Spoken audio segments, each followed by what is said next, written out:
Hello student, आज का topic होगा लॉ ऑफ रिफ्लेक्शन। इसके पिछले वाले वीडियो पढ़ चुके होंगे रिफ्लेक्शन ऑफ लाइट के बारे में। रिफ्लेक्शन ऑफ लाइट क्या बताते थे? Bouncing back of light is called reflection of light. जो बाउंस बैक होगी ऑफ लाइट में जो बाउंस बैक होगा उसको क्या बोलेंगे? Reflection of light. उससे रिलेटेड कुछ आज लॉ पढ़ेंगे, ठीक है। उस लॉ को पढ़ने से पहले ये समझना होगा आपको। पहले ये हमारे पास कोई क्या है? पॉलिश की हुई प्लेन सरफेस है। ये कोई हमारे पास पॉलिश की हुई कोई क्या है? प्लेन सरफेस है, ठीक है। ये हमारा उसमें क्या है? एक नॉर्मल है। ये हमारा क्या है? नॉर्मल है। ये नॉर्मल है।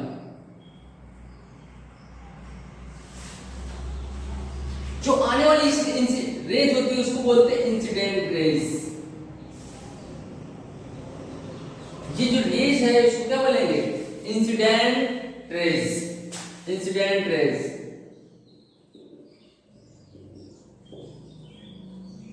इंसिडेंट रेज या इंसिडेंट रे बोल सकते हैं उसको, ठीक है। आफ्टर रिफ्लेक्शन या बाउंस बैक करने के बाद ये जो रिफ्लेक्ट हो जाएगी उसको बोलेंगे रिफ्लेक्टेड रेज। उसका बोलेंगे रिफ्लेक्टेड रेज।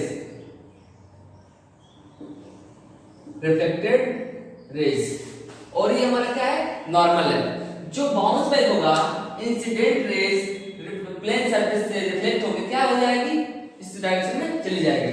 जो नॉर्मल और इंसिडेंट रेज के बीच एंगल बनता हो उसको बोलते हैं angle I, angle of incidence, जिसको रिप्रेजेंट करते हैं एंगल आई से।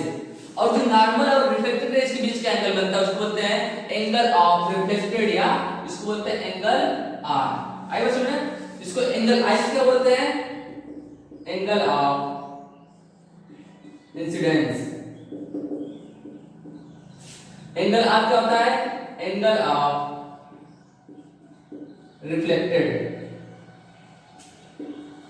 जो हमारे एंगल मेजर होता है वो कहां से हम लेंगे? हमेशा आगे कहां से लेंगे? नॉर्मल से। आई बस में इसके दो लॉ हैं, टू लॉ को पढ़ना है। पहला है फर्स्ट लॉ ऑफ रिफ्लेक्शन, इसको बोलते हैं first laws of reflection. First law of reflection. First law of reflection हमारा क्या है? जो इंसिडेंट रेज होगी, जो नॉर्मल होगा और जो रिफ्लेक्टेड रेज होगा वो लाई करेगा सेम प्लेन पे। जिस प्लेन को बोलते हैं, जिस पॉइंट को बोलते हैं इंसिडेंस पॉइंट। आई बस ना द इंसिडेंट रेज या सुनते हैं the incidence, the incident rays the reflected rays, the incident rays and the reflected rays and the normal and normal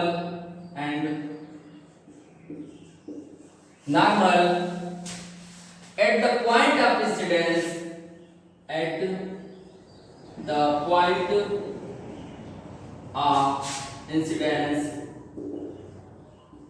at the point of incidence all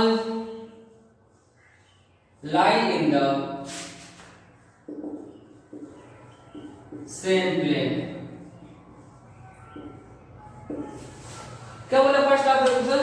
the incident rays, the incident rays, ये incident rays and the reflected rays, reflected rays, the incident rays, the reflected rays, reflected rays and the normal at the point of incidence। ये हमारा क्या है? point of incidence बोलते हैं, point of incidence, point of incidence all तीनों incident raise, normal और reflected raise, point of incidence all lie in the same plane। तीनों हमारे कैसे प्लेन पे होंगे? सेम प्लेन पे होंगे। उस प्लेन को पॉइंट बोलते हैं पॉइंट ऑफ इंसिडेंट, जिसको बोलते हैं first law of reflection. First law of reflection. Second हमारा है जिसको बोलते हैं second law of reflection. Second laws of reflection. Reflection का सेकेंड लॉ क्या है?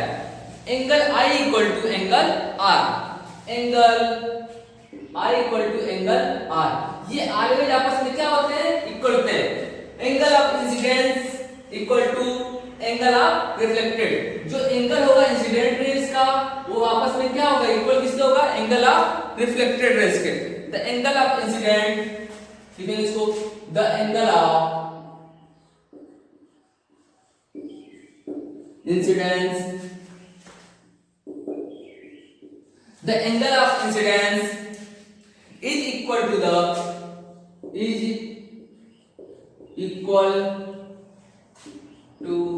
the angle of reflection, angle of reflection,